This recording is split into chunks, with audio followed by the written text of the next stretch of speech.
Good morning all. Rob here again.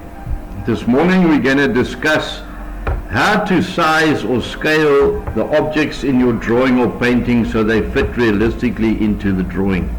So you can't have a man bigger than a tree when they're standing next to each other unless it's a small bush.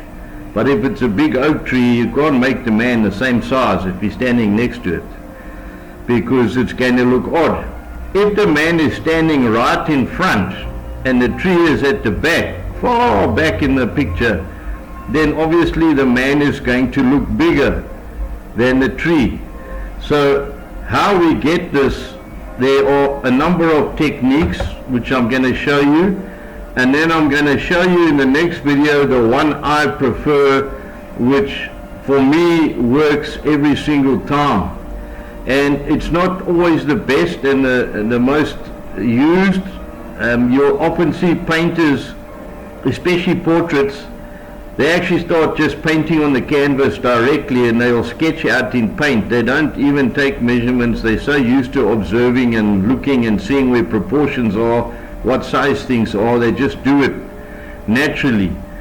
But the tool I use actually teaches you to do this, and the more you use it, the better you become, and eventually you don't use it anymore. You just use it to check from time to time. So let's get into it. Let me show you these ways of measuring, and then we'll go from there. Okay, so this is called size measuring, where you hold your arm straight out and you look at the object and you move your thumb up and down the pencil till you get it to the size that you're seeing, and you transfer that measurement between your thumb and the tip of the pencil to the paper. Now it works, but it takes practice.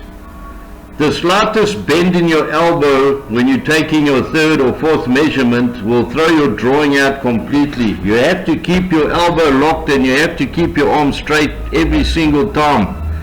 If you change position slightly, you've lost it. So yes, it works. The Grand Masters used it and a lot of people use it today. But that is the con with it. The pros are that it does work. The con is that you need to keep your arm and your eye exactly the same every single time you take a measurement, which, as you can imagine, is not that easy.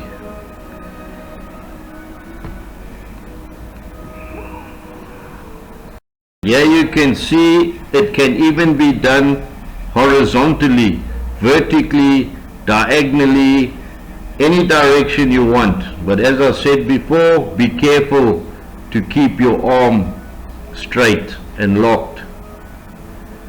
Right, so let's see what's coming up next. Yes, the grid method. Great stuff, it works. You draw a grid on your reference photo and you draw the same grid on your paper. So you have to be careful here, because you need to make sure if you're drawing 2 centimeter by 2 centimeter on your reference and you want to make it smaller on your page, you have to scale it down 1 centimeter by 1 centimeter, for example, or vice versa. The problem is, if you don't get your grid exactly right and you draw each part of the picture you see in your reference in the square you're looking at, it's going to turn out skewed.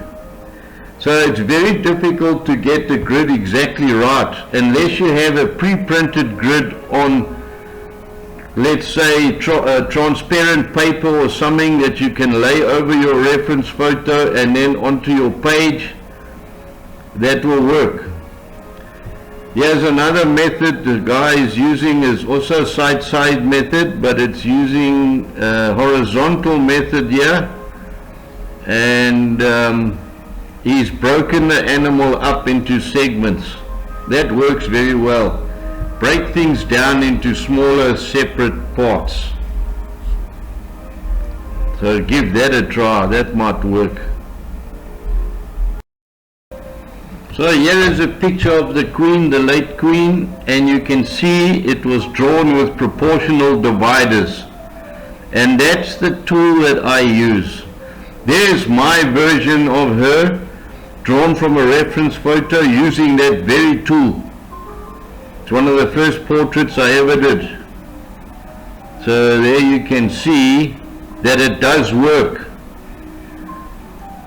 And that's the one I have currently. And it has drawbacks. I'll discuss them. There are better ones. This is one of the cheaper ones, but it works. And yes, have a go. And don't forget to like and subscribe, and I'll show you the next video how to use it.